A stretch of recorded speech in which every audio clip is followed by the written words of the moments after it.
This week I made a Butsudan out of spare plywood and hardwood floor.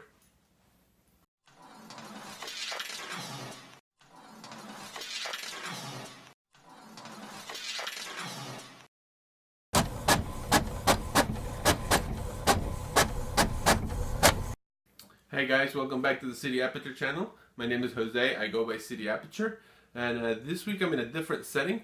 I'm actually in my wife's office because I put something together for her. You can see it right here behind me. This is what's known as a Butsudan.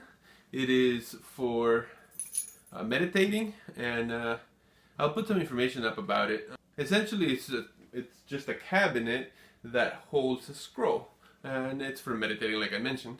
But the way I put it together is really what I wanted to talk to you guys about, because I made the whole thing from sort of spare pieces of plywood that were laying around, half-inch plywood. You can see the lines here, and the doors are made out of hardwood floor. So it's a very inexpensive project, and let me walk you through how I did it. First thing is that you can see here are the spare pieces of half-inch plywood. I cut it into thin strips about 5 inches deep. Then I cut two longer strips off of that, which are all four of them are about 20 inches. After that, I cut a bunch, and I do mean a bunch, about 48. Well, I ended up cutting more than that. I needed 44. I ended up cutting about 60 or 50 something. Basically, out of those strips, I cut 3-inch segments. And here you can see me just going through and chopping. Again, I ended up with about 44 is what I needed. I ended up with 50 some. You can see the whole stack here, the 4 longer strips, and then all 40 of them. There was a little bit of blowout due to the saw, so I had to go through and sand all of the pieces just to get rid of, the splintering and just to make them nice and smooth, because I was going to glue them all together. So this prepped it all for glue. Here you can see me gluing together the 2 bottom pieces, and then I start gluing the side walls, essentially made out of those 4-inch by 3-inch strips. They're more like 5 inches deep by 3 inches. I was not only gluing them but also screwing them down, and I was using 1.5-inch long screws, so it would go through a couple of layers. And I was offsetting my screws to make sure they didn't hit each other. Yeah, I bought about, over about 100.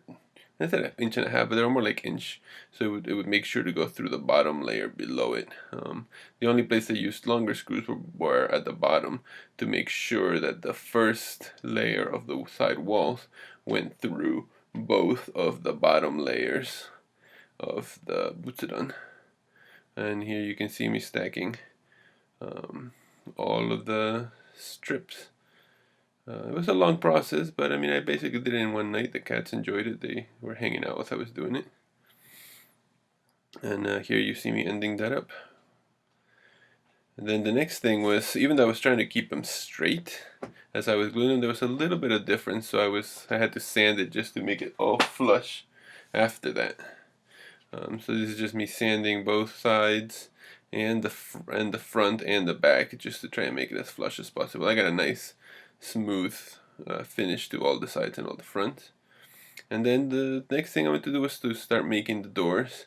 I decided to use a 1/4-inch thick piece of press board to do the backing of the door. So the doors are made out of hardwood floor, but I wanted to have a backing to attach the hardwood floor to. Here's the hardwood floor, and I'm measuring now what size I'm going to cut them all to, because again, they're different length, so I wanted to make sure it fit the entrance. Then I used this spare piece of wood here to make what's going to become the pool, and you'll see how that becomes the pool later. But I wanted it to stick out above the hardwood floor, and this is just me cutting them all to length. I'm setting the saw so that I can cut all the pieces of hardwood floor to the same length. Did a quick little arrangement to sort of figure out what pieces are going to go where. And then, just cutting, I would cut one edge to make sure you had a clean edge, and then try and cut it to length using the parallel bar on one end as the stop.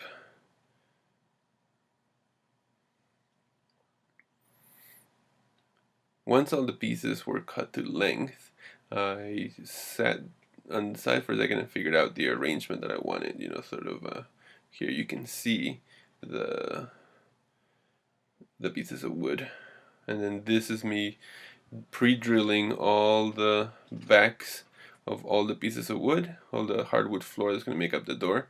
So I pre-drilled and countersunk all of the holes before I drilled into them. Then I put a little bit of glue, not a ton of glue. I wanted to glue it, but it's not critical. The screws will hold it in place, but I still wanted to put a little bit of glue just in case. And then here you see I'm using some very short screws to attach every single piece of hardwood floor to the back, which is again that 1/4 inch of pressboard.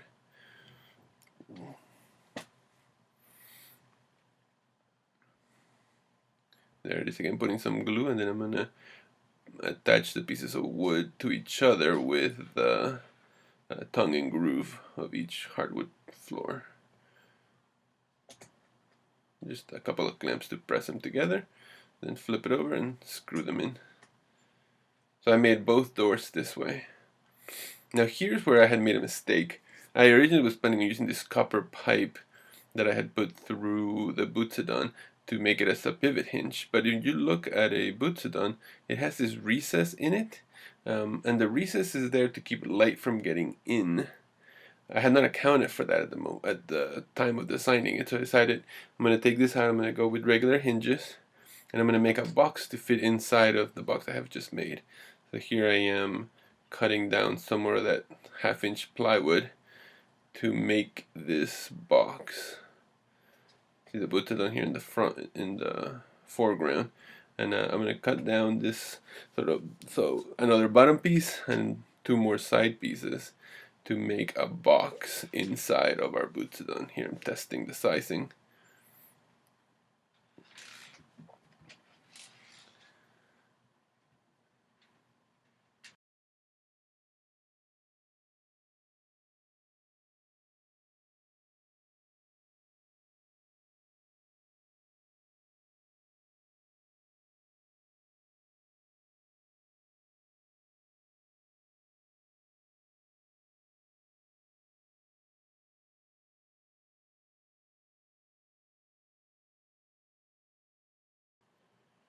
And once all the sides are cut, it's time to glue and screw in. I only screwed the bottom pieces this time. Well, the bottom and the top pieces, I screwed those both on. And then I used the side pieces to hold the ends of those.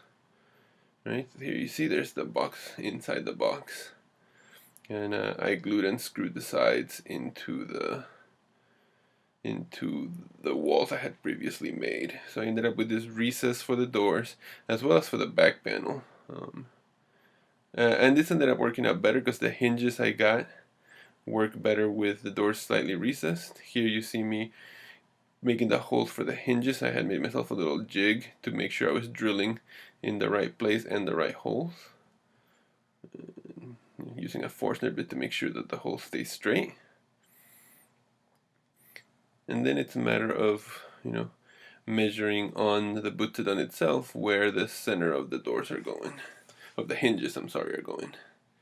So I did a quick sort of tape the doors to the front, make sure they're straight, and then mark the center of each hinge in the inside where I'll then attach it. Then the final thing was just to attach it to the top of the shelf that it's sitting on. I used a couple of metal brackets. Here you can see the finished Butsudan. I did a couple of coats of Danish oil as the finish for it. You can see the hardwood floor in the front. I had to stain 2 of the pieces of wood, one of the hardwood floor pieces, and then the part that becomes the pool. Here it is at an angle. I really like the way the layers of the plywood look. There you see it opened. And I painted the inside black, so here you're going to see how it opens. There it is, that piece of wood is at an angle so that it lets you pull it open. Again, the inside painted black, and there you see the hinges. Alright, well there you guys go. That's how I went about putting together the Butsudan for my wife.